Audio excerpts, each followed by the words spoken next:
What would you tell your younger self just starting out in this industry? Yeah, right.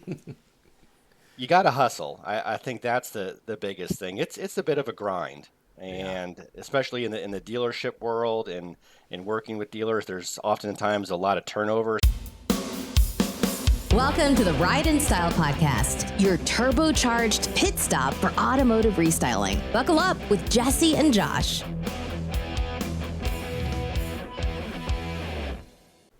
Welcome to another episode of the Ride and Style Podcast. Today we're doing episode number 14 already. Can you believe it?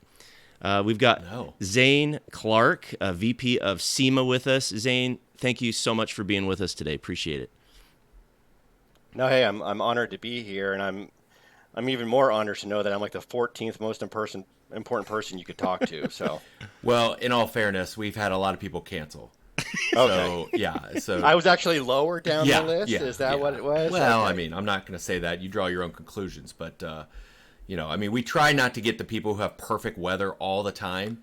Yeah. We during these January gloomy winter days, we try to uplift other people. It's very rare that we go to Southern California for our guests, so we're honored to have you. Well, I will say that it's been like a 36 degrees in the morning. I have to kind of put a sweater vest on and my seat warmers. It's Wow. rough out here. Yeah, Poor guy. Diamond Bar, California. Are you in Diamond Bar right now? I am in Diamond Bar. All right, Diamond Bar, California, Jesse, the headquarters of SEMA until I get it moved to Detroit, and then all the California guys are going to hate me. Well, we have a garage in Detroit. So I know, but I want the headquarters to be in Detroit so that all you California guys have to move to Detroit or work remote. So, wouldn't that be better? Don't you think you should be in Detroit? yeah, I think is this where you edit the program where this comes All out? right. We're not going to start with that then.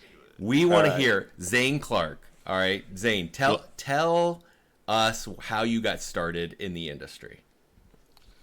How much of the story do you The want? whole thing. Well, I want to know. I want people to hear where you used to work at the dealership, and Gotcha, then how you yeah. got introduced to even SEMA. So, 1974, I was born. Back out about 9 months from that, my parents had okay. So, fast forward.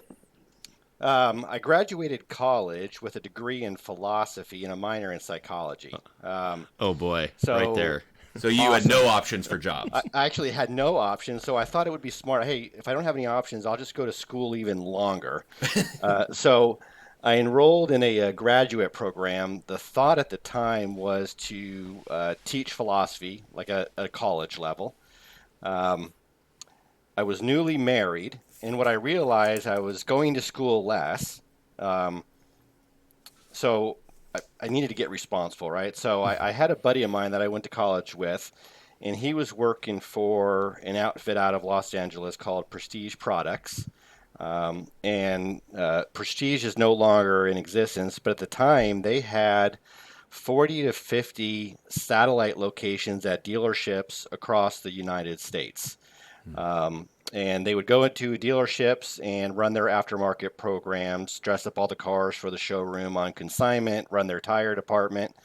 And it was a really good program. We could talk a little bit more about that if you want. So he got me an interview with them as kind of for a sales manager type position. And I did that probably for close to 13, 14 years through various dealers, different areas of the country. Wow. Some I didn't realize you did that long. I did. Wow. Yeah. I probably have been out of it as long as I was in it directly in the day to day. And we can dive a little bit more into that. It's pretty interesting. Well, what? Tell us. Was it like I've heard of like Vogue Tire where they came in and like had like a program where they sold all the customers but they were on your payroll. And you weren't owned by the dealership. They just gave you the ability to talk to their customers and do stuff to their cars. Yeah, so Prestige Products at the time was the West Coast sole distributor for Vogue tires. Okay.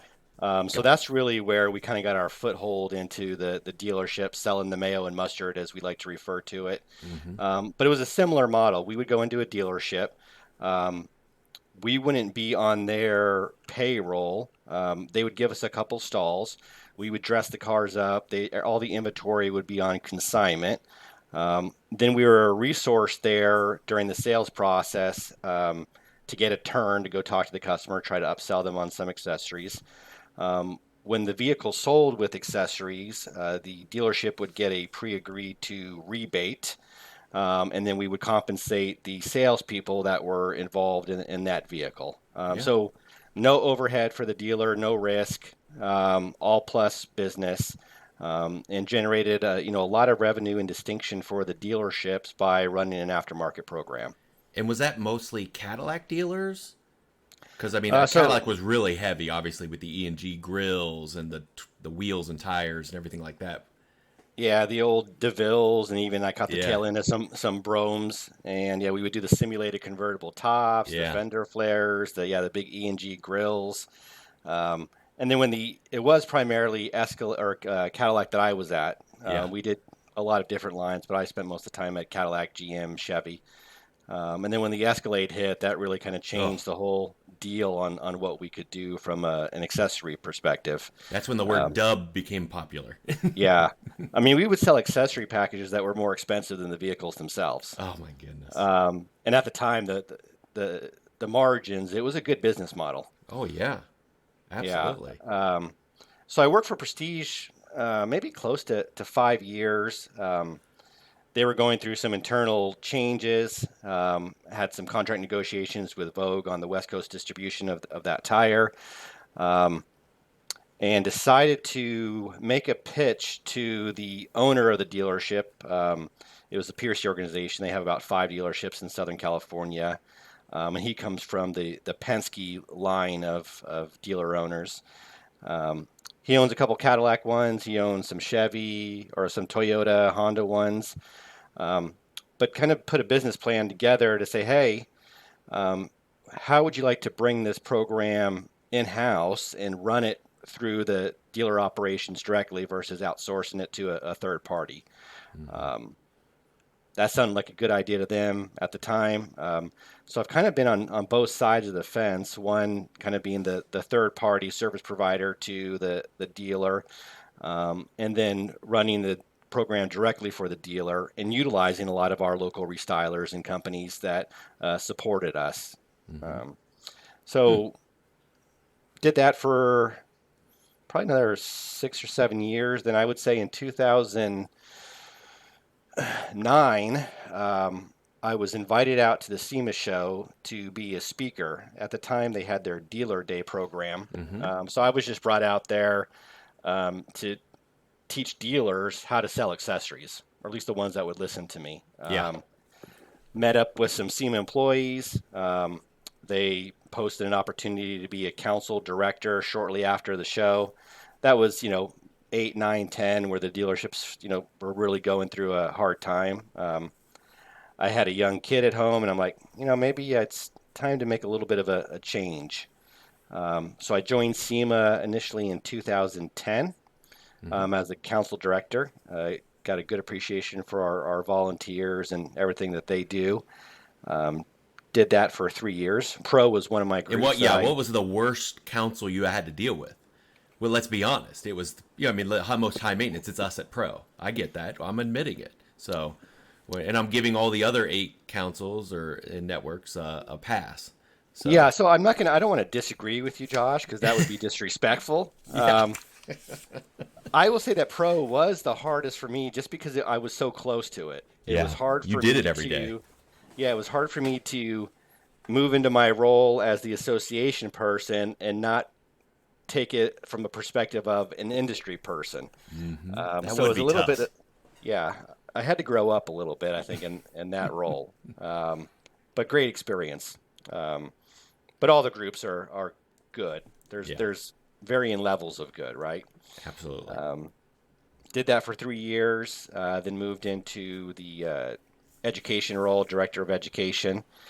I'm just giving you a high-level overview here, and Yep. anything you want to dig into, let's do it. So education program produces all the professional development training programs for, primarily the SEMA show and support the councils and the association on any kind of programming throughout the year, the other 360 days of the year that we do things for the industry. that evolved into our career path, student programs, scholarship, youth engagement. Those things kind of all fell in one way or another under my area oversight.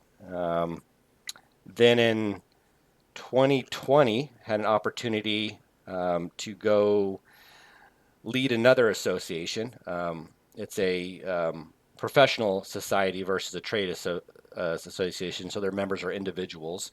Um, and it was the Society for the Advancement of Material and Process Engineering, primarily in the aerospace sector, aerospace and defense, but they did have a lot of crossover into automotive. So I Did was they have? I CEO. mean, was NERD? Was that the acronym for it?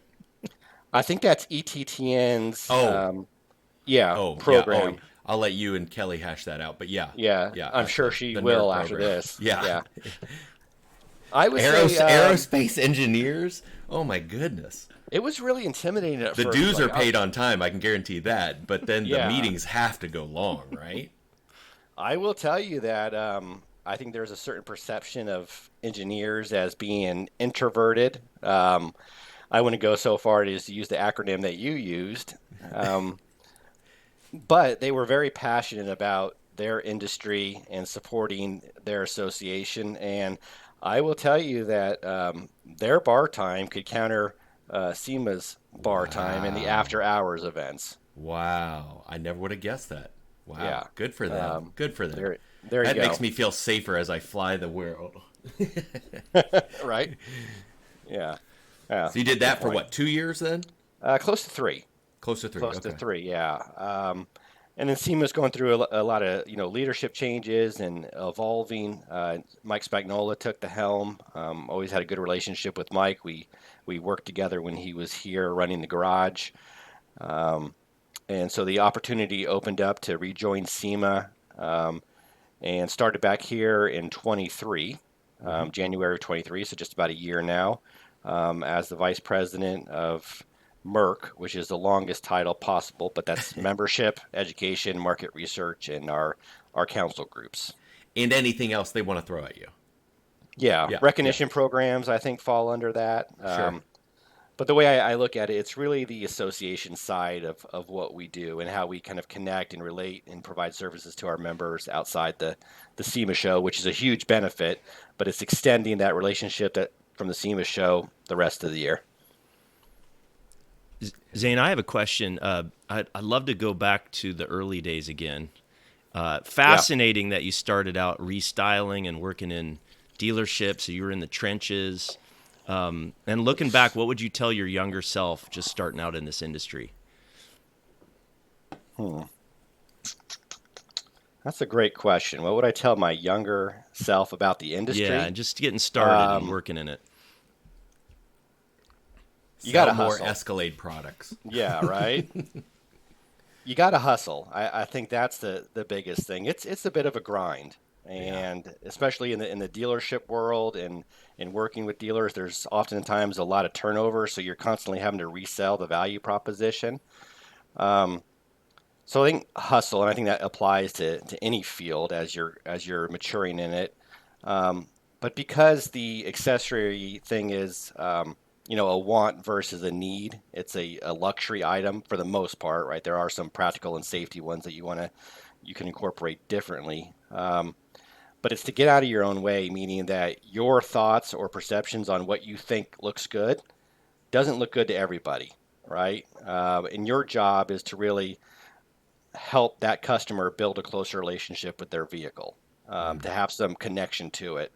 Um, I've built some ugly vehicles that I thought there's no way in hell they're going to sell. Um, and somebody come in and loved that thing. And then conversely, I built something that I thought was the best ever. And it sat in the dealership for like 8 months. And I'm like, they're never going to let me build another car for them. Right. So I think that's a big part of it. So you worked Yeah. with Prestige. How many people would you have in that one dealership? Was it just like one salesperson, maybe two installers? On the team that I would Yeah, oversee, yeah, depending on the size of the account, the size of the volume that dealership had, right? I had myself, an assistant manager, And, as we grew it, we would get up to maybe like 5 installers that would work in that area.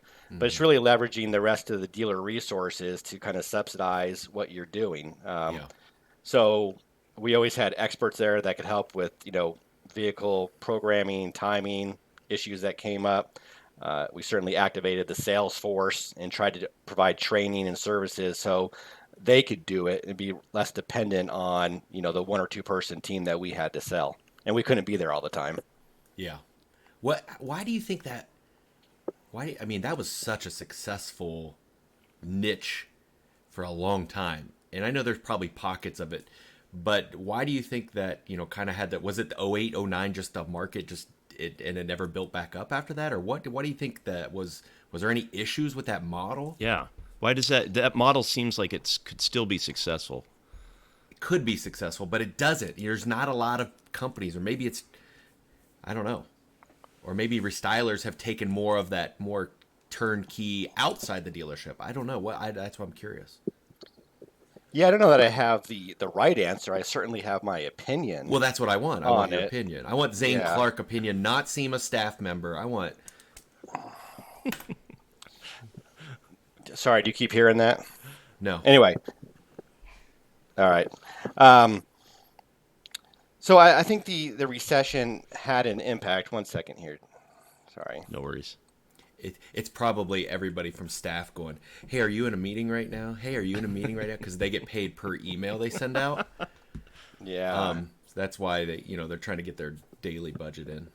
Yeah. Sorry about that. So I think the recession did have a big impact on it. I think it's a culmination of things. You have the OEM manufacturers that were being more aggressive in terms of trying to capture some of that business as a revenue line for them. They always got a little more aggressive in the accessory space and what they envision the vehicle to look like and to be like once it hits the road. And that continues to be an ongoing opportunity for us to navigate for sure. Profit margins got maybe a little bit tighter. I think is part of it. But I don't know that I have a great answer. I don't know. What are your thoughts, Josh? You've seen the market evolve a bit.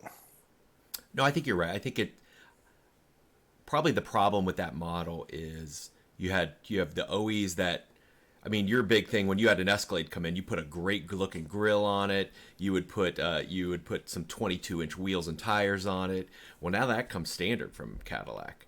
I mean, you're not putting 26s on it. They're just happy with the 22s, and the grill looks great for that it comes. So, I guess like you said, the manufacturers have done a better job with their accessory programs or even making the vehicles look bigger. But the other problem I think is, for that margin, you were paying out the salespeople. You had your own expenses, and then you had to take a piece.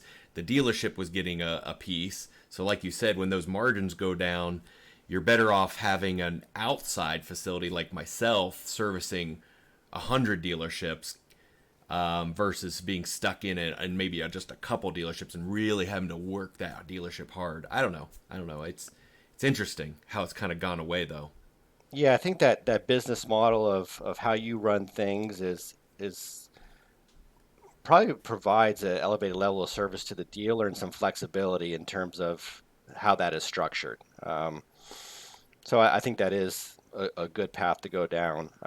And like we mentioned earlier, there's always been a lot of turnover at dealers, and so it's having to resell that value proposition over and over. And there's been a lot of consolidation in the industry where you have first, second, third generation dealership owners that have sold out to bigger conglomerates, and they have a systems approach to everything they do. And an in-house aftermarket or a third-party aftermarket program, they don't always understand that from a corporate level.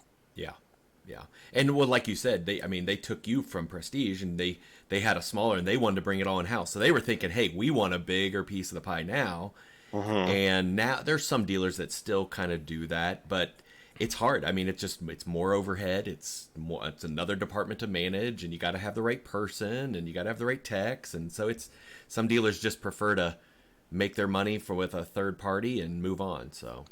Yeah, it's a complicated thing to run if you're not in it every day. Yeah. And so what happens is you try to do it, but then you realize you're not an expert in this space, so you're better served by finding a local restyling professional to do what they do well and to guide and assist you in your accessory business. Yeah. So on the SEMA level, so now you were a director, a council director for 3 years. So because you manage the three directors now. Hmm. How do you think that perspective has helped you to say, okay, I know what you're kind of going through. I mean, you've actually had to do what they do on a day to day business. Do you think how does that help and hurt you? Well, I always have an opinion for them, so I don't think they always love that, right? You always have an opinion. But it's a really hard job that they have, and we're very fortunate to have a fantastic team. They call themselves Triple Threat that oversee our nine groups. They each have three, and they're tremendously, I think, in tune and strong advocates for what the groups are doing. And we try to take this approach. Of another acronym, which I don't think you're familiar with, Josh, but I just coined it. It's SAPE, SAPE, and that's creating an environment for the volunteers where they feel supported, appreciated, productive, and that we're evolving the industry.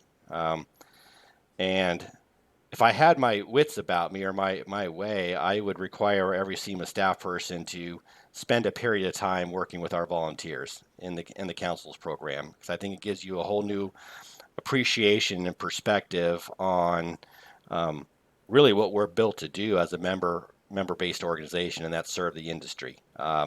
And our council leaders and volunteers are our most involved, vocal members that carry that passion with them. So, um, certainly having that experience, um, if I didn't have it, I don't know that I would understand their day-to-day challenges and how to advocate for them to be successful at their job. Um, and it's a lot that they manage. So I think I can at least offer some empathy for Yeah. what they're going through. You do have a good team. Those three girls, I mean, they do a really good job. I mean, I've seen a lot of council directors over my Hmm. 12 years volunteering, and they do really care. They do Yeah. really care, and it's hard dealing with. I mean, Jesse, you ever deal with volunteers? They're the biggest pain in the butt ever. I mean, they expect everything, and they're like, "Well, I'm not getting paid," and they just demand. And especially us prima donnas, we're just very much like demanding all the time. And so, Well, yeah, then I once you mean, become person of the year, then it's really oh, gets oh, quantified. It's oh, really bad then. it's really bad. Then you try having your own podcast and everything. Uh-huh. It's horrific. It's horrific. But go ahead, Jesse. Sorry. No problem, Zane. What are some of the tougher challenges that you faced in the industry, either before you joined SEMA or after, and how are you working through all those? Yeah, I mean, I think now, right? I think the issues that we're facing are different, and there are real threats from government agencies that are trying to mandate technology advancements relative to the internal combustion engine and emissions. And SEMA historically has remained somewhat neutral, meaning we represent over 7,000 companies. We're the voice of the industry in many ways. And on any particular issue, there's going to be opposing viewpoints. And understanding that we represent all of those constituents, our position has been to educate and inform. And we haven't really, I guess, taken an active role in some of these conversations.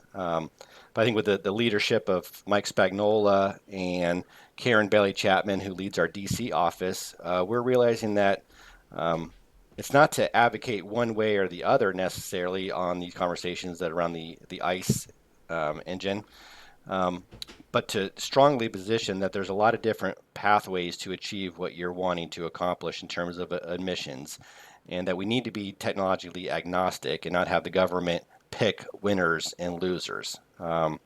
So I think that is an issue we continue to face currently in that narrative, and we're making some inroads there. Um, certainly close to pro, there's the right to modify, right to repair, and we're putting our best foot forward there to try to get positive outcomes for the industry and are working with coalitions on how to make sure that the language and the messaging is appropriately tailored to reflect our industry needs. Um, that one is still sitting currently with the in consideration with the Energy and Commerce Committee.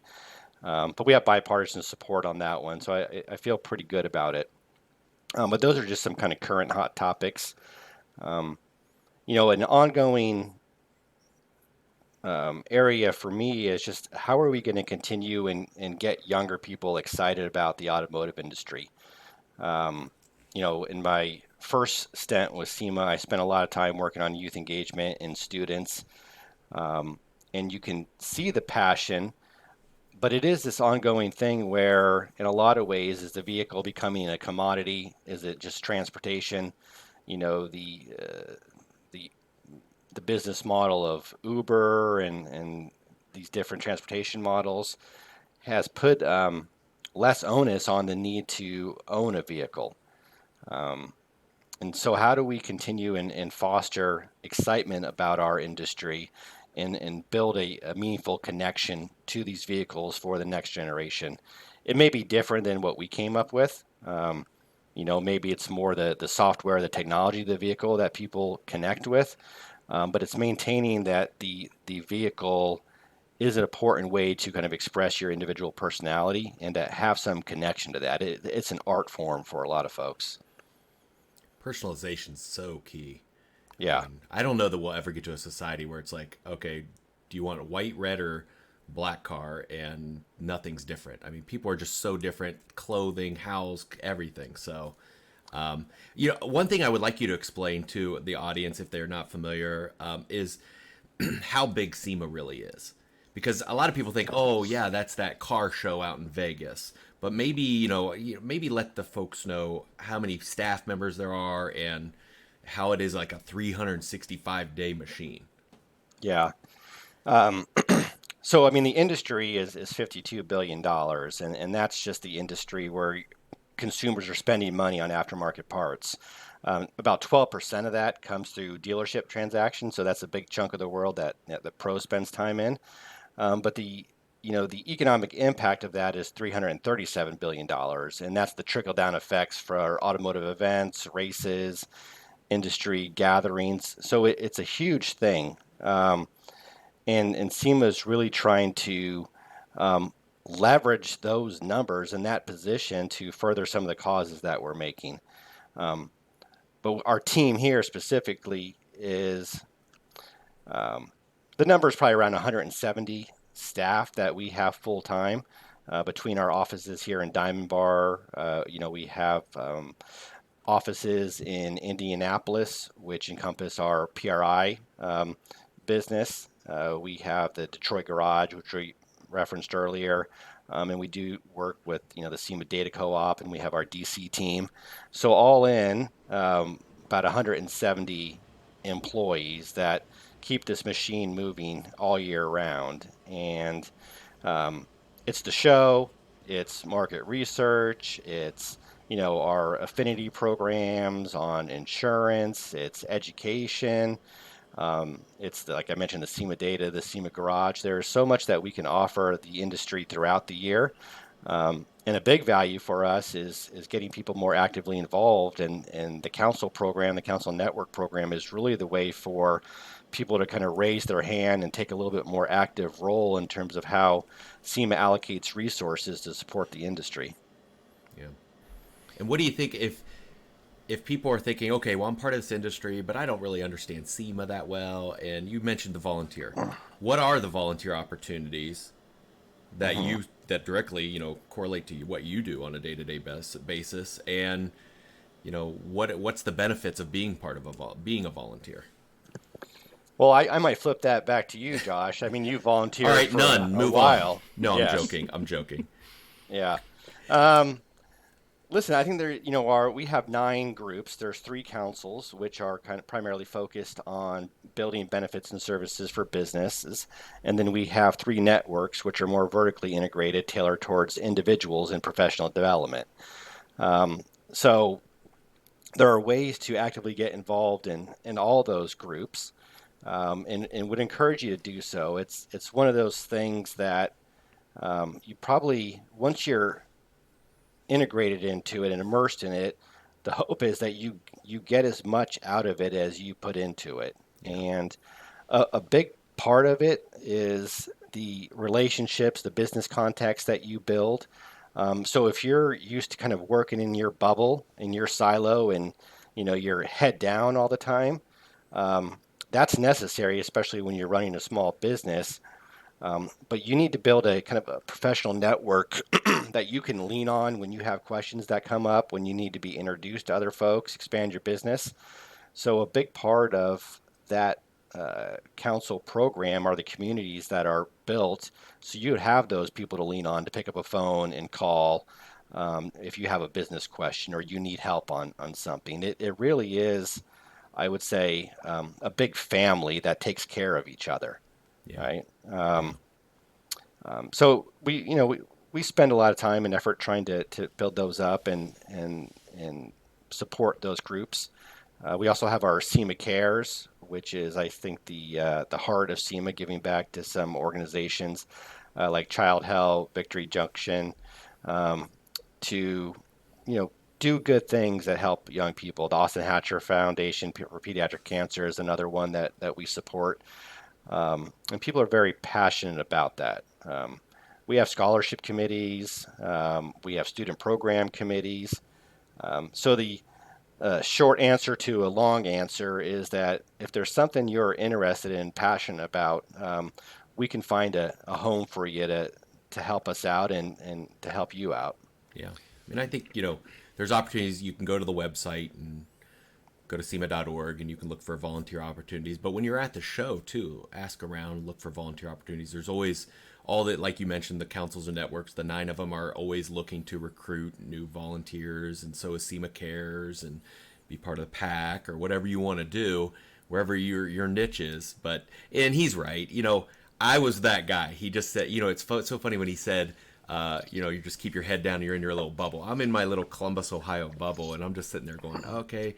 And I actually had the kind of the idea that if I didn't want anybody to know what I was doing, because the things were working, I was like, man, if I kind of, get out there a little bit, people might. I'll bring somebody to town, and they'll be my competitor.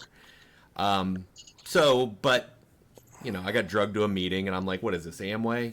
But no, it was eye opening to see that other people around the country were dealing with the same problems I was dealing, and that they were actually had a voice to take the industry or to because SEMA is that vehicle that has more power, maybe more money than any more influence, you could say, than any one company.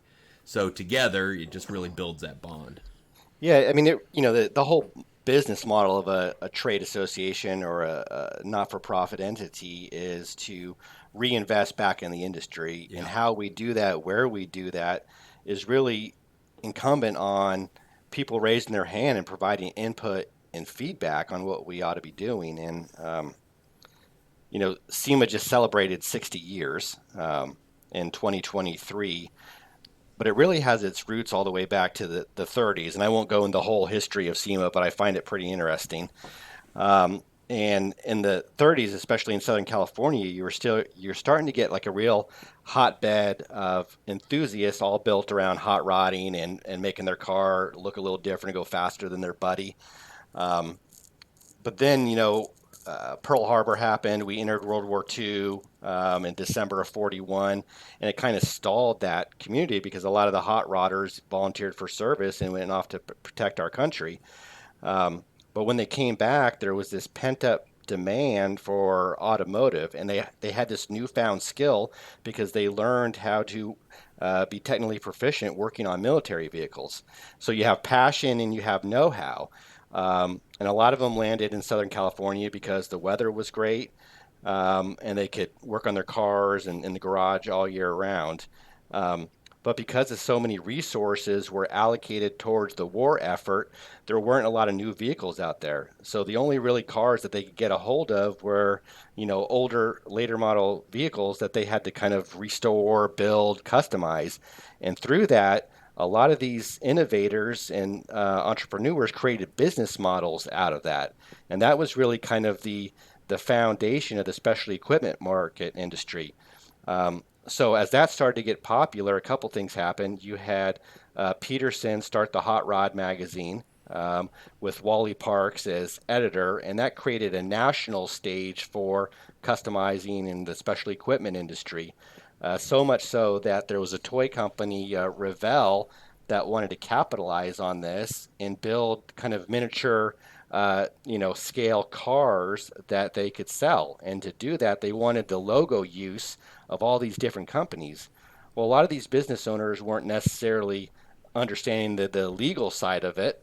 And so they had a lot of questions. So they started to form this small group of like-minded manufacturers in Southern California to say, hey, how do we kind of come together and better leverage this relationship with this toy company that wants to utilize our logos? And we're talking about pioneers of the industry like an Ed Escuderian, Dean Moon, Els Lone, and they came together. And that really was the kind of the germination of what ultimately became SEMA. Yeah. And it's interesting, their kind of founding principles all the way back in 1963, when they formed the association, it was a different name at the time, but it was three things, and I think they're still true today. And it was that more is gained than lost by coming together. More is gained than lost by coming together. That competition drives business, but cooperation makes life easier. And it's kind of to your point, Josh, you didn't necessarily want to share everything that you're doing, right? Because business is competitive. But the third bucket that they realized was that through a unified voice, you can protect and promote the companies that they serve. And that was really the kind of the founding principles of SEMA. And I would say that we still hold pretty true to this day, 60 years later. Yeah. Oh, yeah. No, it's so awesome that a toy company actually pushed this industry, and now it's $52 billion. And that was a big, right? It was licensing then. There was a big, that started a whole licensing business that probably didn't exist before. Fantastic. Yeah. Wow. And just to give you an idea, Jesse, how large this industry is, what were, maybe Zane, if you, not to put you on the spot, but I think they attributed it to him like it's larger, the impact of our business has more impact than like Hollywood, right? Yeah, I don't know. I know there was, when Karen Bailey Chapman made her presentation, once we got the results of our economic impact report, that it compared us relative to some industries, and I want to say we're bigger than the wine industry, but when you look at it on that scale, it's like, wow, because I don't think we're normally used to looking at that in the various circles that we run, right? Because we're hyper focused, but the impact of what this industry does and what it means to people is really vast and really powerful. Yeah, it's so cool the way that it's come so far. And where do you see the future going? Yeah. What do you think SEMA 2035 is going to look like? The SEMA shows, and then the maybe the association as a whole. Yeah, the SEMA show specifically, I think it can and it is and it should be a reflection of the marketplace, right? Because it's a way to bring buyers and sellers together. So as the industry evolves, the SEMA show should evolve to really mirror the industry.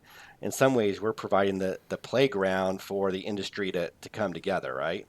But we have seen changes in the distribution channel, the way companies do business. I don't think COVID disrupted it, but it was an accelerator in a lot of ways in terms of how people do business. And so, when we talk about the value that we offer to exhibitors and buyers, it's making sure that we continue to be relevant with the way their distribution model looks. How can we support their business model, their needs for branding, so forth and so on? That could constantly evolve, and we just have to be flexible enough to evolve with it. So the SEMA show in 2035, I'm excited about that prospect. I don't know what exactly it's going to look like, but it's going to look different because the industry is going to look different. Yeah, I think there's a lot of things that are going to happen, I think, over the next few years that we'll see it kind of dictate that. But I think the future looks bright, especially for and of course I'm speaking more on the pro side because that's what I know on a day-to-day basis, professional restylers organization. But I do know also the wheel and tire guys. I haven't seen any vehicles that don't have wheels and tires so far. So I think those guys are safe. Well, if you have, they've probably been jacked, and they're on a flatbed. They are in Detroit. They're just sitting on blocks. Okay. But I think one thing that's so great is, and this is me as a buyer. This is me. This is why I come to the show. It's not necessary. And so if I'm talking, if a manufacturer is like looking at that line, right? Everybody wants their ROI. Should I go to the SEMA show? Should I spend tens of thousands of dollars, because that's what it costs, for a manufacturer or more to be part of the SEMA show? And I would tell you this. The SEMA show has changed over the years where you used to go to see the new stuff. And yes, there's still that part of it. However, as a buyer, I go to build my relationships and network and do more of that because the new stuff comes in an email. I can see the email. The manufacturer's not going to wait until the SEMA show to usually release something. Some do. And you still want to get around. But as a buyer, when you get to talk to people one-on-one, look them in the eye, and these manufacturers, or they come to, they're volunteering like you are, or they're in the same sessions and they're putting their head together and you're networking and you're being educated by them, or they're seeing the education from you. When you have that kind of camaraderie, that's where I've made the best relationships with manufacturers. It's not by me showing up at their booth. Oh, what's that product? Oh, that's a great price. Great. I'll see you on Monday and I'll place an order. That used to be, I think, the show, but it's evolved into being so much more than just showing off new products. And if manufacturers still think we don't really have anything new, I shouldn't go to the show, then they are 100% missing the boat. Yeah, listen, I mean, if you think about how the show's evolved since 1967, which was the first year we did it at Dodger Stadium, to what it is today, there's been these kind of tipping points along the way that has allowed the show to kind of evolve and progress to this next stage. So I think the rate of change that we're going to see over the next 15, 20 years is going to be significant because we are kind of, I think, at another one of those iterative tipping points that will accelerate what the show is doing. And that's exciting to be a part of, for sure. Zane, I got another question. You mentioned a couple of times about education and about getting younger people to learn more about SEMA. It's funny because just last night I attended a local event. My brother-in-law teaches automotive mechanics at an alternative high school program in my area, and they also have auto body. They've got diesel mechanics, and it's sort of like a vocational technical mini program for high schoolers, and you can start when you're a junior. And he says in his program, every year now he gets maybe 150 applicants, sometimes 200, and they got room for about 35. And he said it's completely changed. When I was in school, you went blue collar because you failed. Yeah. And everybody wanted to go to college, had to go to college and get a giant student loan and waste a bunch of time, and then it's questionable whether you use it or not. I think things are changing. I mean, my kids right now are teenagers. I got a sophomore in high school. And a daughter who's about to join high school. I think they're starting to look differently at college. They're looking differently at career choices now. They're looking at the student loan debt that everybody gets into, and they're kind of thinking maybe there's another alternative to that. But my point in all that was when I was there last night, my brother-in-law went to SEMA show this year. He goes every 3 or 4 years, and he said he was blown away. We went to one of the classes and learned that it was a huge industry. And he was telling this to all the other guys in this room, and most of them owned shops or they were in the industry, and most of them still don't even understand it. They don't really get, what is SEMA? They get it. Some of them have been, but a lot of them haven't. And they're still they're understanding, man, this is a giant thing. And the kids definitely don't have a clue that it exists. So I guess my question for you is, what can we do? What can people do about that? And maybe spreading the message or getting involved, and and maybe that ties in with volunteering. So I don't know if that is a clear question. Yeah, listen, I think in a lot of ways, it always surprises me how many people I run into know SEMA, and equally surprised me how many people don't know SEMA. right? So I think if you're kind of immersed in this world, you're very familiar with it, right? Or you've seen some of the programs on Discovery Channel or Battle of the Builders, which airs on Saturday, by the way. So check that out. Nice. And there is this kind of this void where people don't know about it. And it's a big thing to tackle, and we've tried different consumer campaigns over the time, but we're kind of a B2B trade association, and so it's trying to figure out how to extend our reach to different consumers. One of the things that we've implemented recently is the SEMA individual membership program, and as that kind of continues and evolve and get some marketing resources behind it, I think that's a great way to communicate to individual enthusiasts how to be involved in what we're doing and understand what we're doing. And then it really takes all of us collectively to, SEMA is representative of an industry. So if they know SEMA, great, but we want them to know the automotive aftermarket and the specialty equipment industry and get them excited about that. And if they do, they'll find their way to SEMA eventually. But the show this past year had, 2,200, 2,300 exhibitors, 150,000 attendees. And, where else can you go that you're really bringing the industry together? And we've brought and do bring students out to it that are not familiar with SEMA or have never left their small town in Wisconsin, and they come to the show and their eyes open, and you get to kind of see what our industry has to offer through a young person's eyes. And, if you've been doing this for a while, you get a little bit jaded. But one of the things that we continually hear from auto school, educators, the kids are ahead of us. To your point, I think they're looking at college differently, and I think the perception around automotive is hopefully evolving because it's still dirt under the fingernail type thing. It's a backup plan, if you will. But the biggest obstacle we found, honestly, was the parents' expectation of the kids. So it'll be like, hey, I'd love to get in automotive, but my parents tell me I need to be a doctor or an engineer, right? And so it's starting to kind of shift that perception. And we used to have a gentleman here that led our vehicle technology department, and the amount of code on a vehicle now exceeds the amount of code on like a Boeing 737. And so these cars are really smart, and you have to understand the mechanical side of it, because I think if you lose that connection to the vehicle, maybe you don't get it the same way.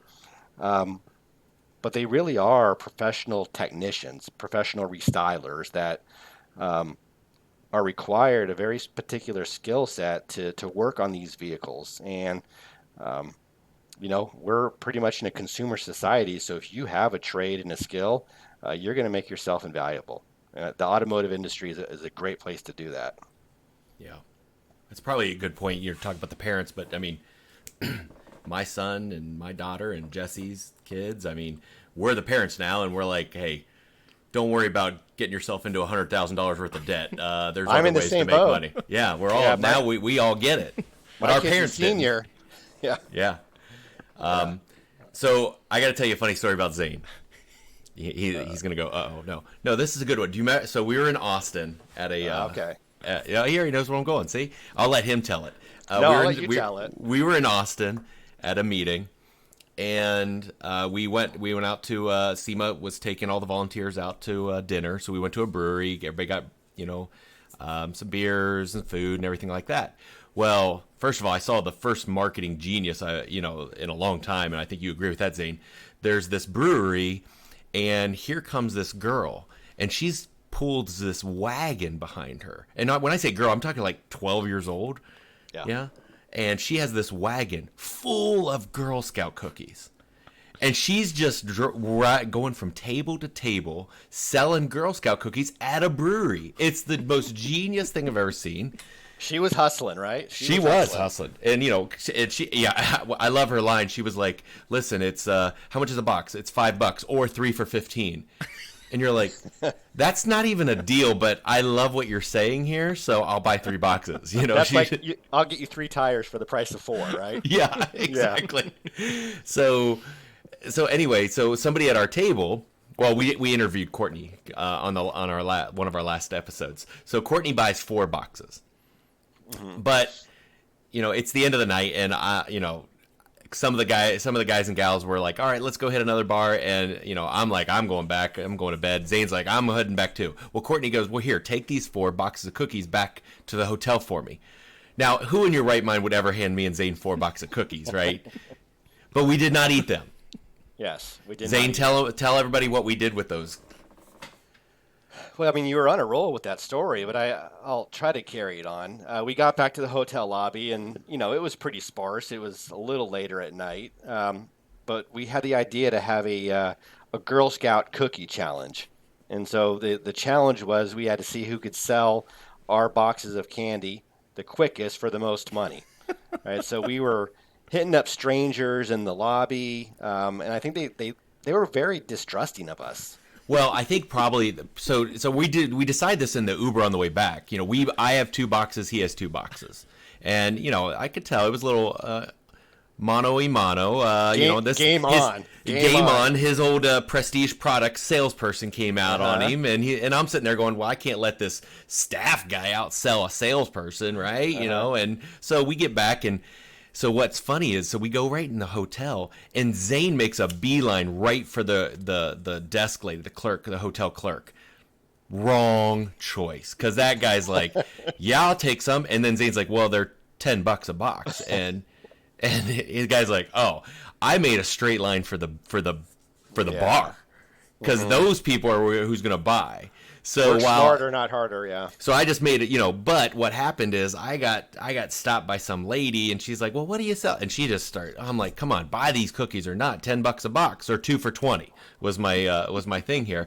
Well, so the Zane comes over. I almost have these things sold. The problem is I didn't have the right flavor that she wanted, and Zane did. So he's like, well, why don't you buy my cookies? So long story short, 4 boxes sold. That's right. $10 each, and we sat at the bar, and our beers were $10.80 each. So we got 80-cent beers that night. But the real funny story was the next morning, we're at the meeting, and Courtney goes, hey guys, where's my cookies? Yeah, what do you say at that point? I don't even remember what we said. Some lady took them. Yeah, we brought it back safe for you. And then Courtney, out of the blue, she goes, what? Let me guess. You sold them for beer money. And I was like, wow. Zane and I are that much. Yeah. that predictable. Yeah. There's a good business story somewhere in there, I'm sure, right? Yeah. And you know what? It was the girl that sold us the cookies. She's the only one that made out the whole night. I mean, we basically we stole cookies and got free beer, but... Yeah, don't drink your profits. I think that's the moral of the lesson, right? Don't drink your profits. Never get high on your own supply. Yeah. There you go. Yeah, the cookie supply, right? Zane, another question about what's going on now for you. What are you most looking forward to doing next? What's exciting right now in SEMA and all the projects you've got going on? Yeah, so we're in our what we call our LRP, which is our long-range planning season for our 9 volunteer groups. And so that's always, an opportunity to take a step back and see what we're doing and what we want to do moving forward.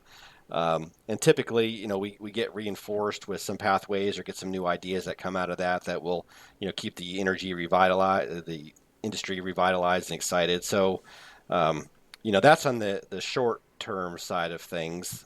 We're also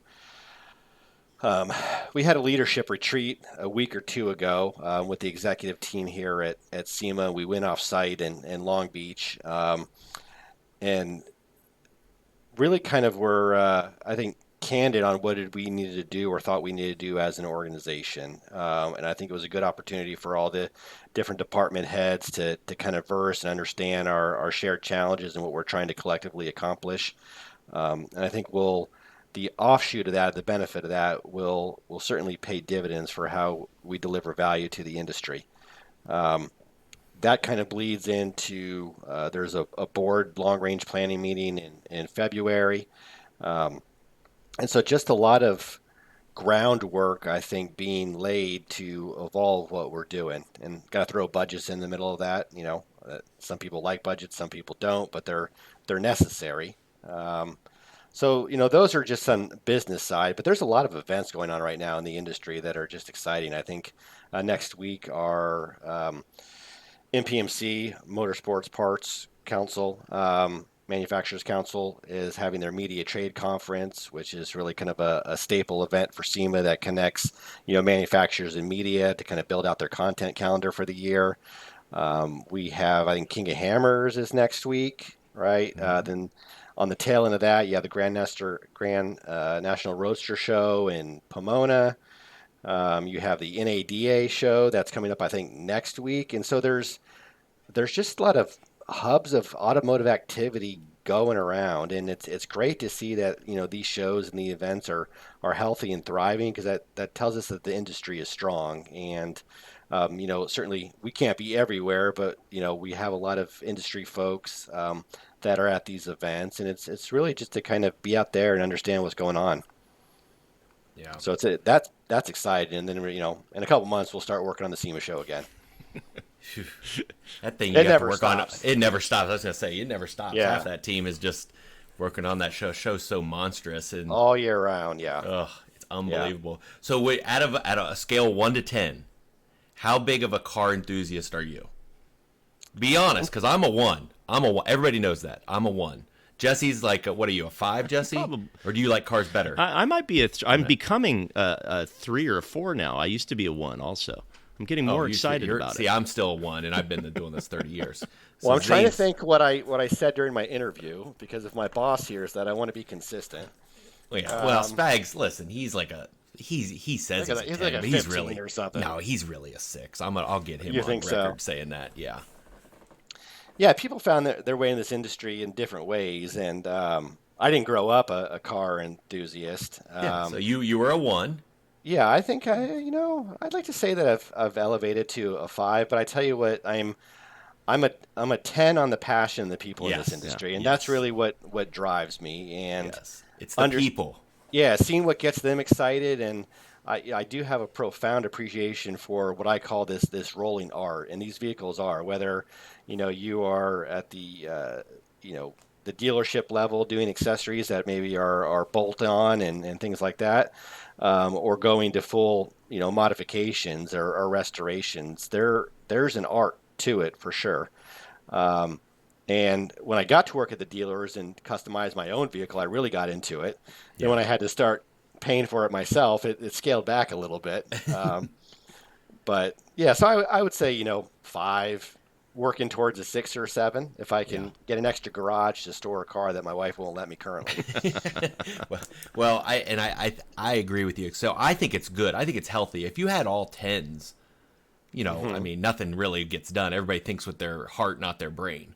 So you need a few of us that are 1s and 3s and 5s and stuff like that. But it's the people. The industry has the best people. Everybody will help you. I've never run into anybody that said, "Nah, you know what? Because of competition or whatever, they don't want to help." Everybody is willing to help. I don't care if you're a manufacturer, media, staff member, or restyler, or buyer, whatever. Everybody's willing to help each other, which is so cool. And that I'm a 10 on.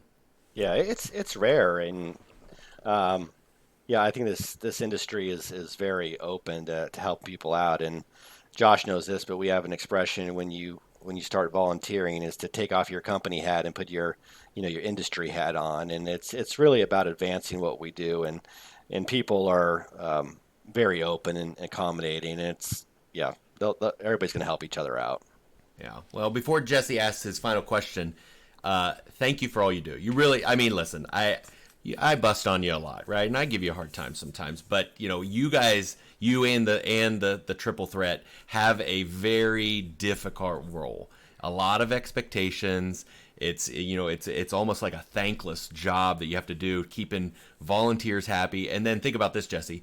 You have new volunteers that start every year, and they bring up some of the same issues that Zane and his staff have been fighting for decades, and they have to not squelch the enthusiasm, but also kind of guide them without saying, "Yeah, buddy, we tried that 5 years ago. It didn't work." But that's a tough tightrope to walk every day, and you guys do a good job. No, I appreciate that, and I think it's this kind of two-way partnership. we're there to support what you and the folks are doing. By the end of the day, I think we're all trying to accomplish the same thing, and that's to kind of advance the industry and protect the people and the products that we care about. Yeah, totally. Awesome. Hey, Zane, if people have questions for you and they want to get a hold of you or learn more about SEMA, how do they do that? Where do they go? Websites or what? Yeah, it's Josh P. at pitmyride.com. Yeah, SEMA.org. My email address is zanec@SEMA.org, and that's probably the best way to make an initial contact, and we'll certainly follow up with you. Awesome. Thank you for being on the show today. Yeah. No, I had a good time. Hey, and tell Spags he doesn't have to worry about coming on the show if I ever call him. Now that you can report back that, hey, it wasn't, Josh didn't ask anything really crazy. It really wasn't that hard. It's not like everybody thinks it's like you're coming into like the dentist appointment and there's going to be a root canal. This is just a basic cleaning, right? Yeah, I think this is a hustle, though. I think you're easing up to get the bigger fish where you can really drill in on. Okay, we got to end the show, Jesse, before he catches on to anything else here. Awesome. Yeah. All right, thank you, guys. I appreciate your time. Thank you. All right. And there you have it, another high-octane episode of the Ride and Style Podcast. Revved up and ready to go. Your hosts, Jesse Stoddard and Josh Polson, shifted your automotive game into overdrive. If you're hungry for more insights, trends, and game-changing interviews from the automotive restyling universe, don't forget to hit subscribe and leave a glowing review. We'd also love for you to share this podcast with your gearheads, installers, and auto lovers network. Because remember, knowledge is power, but shared knowledge turbocharges the whole industry. For more expert resources to supercharge your business, cruise on over to autostylemarketing.com, your one-stop shop for everything automotive marketing. Until next time, keep those wheels spinning and your passion ignited. Thank you for riding in style with us. See you on the next lap.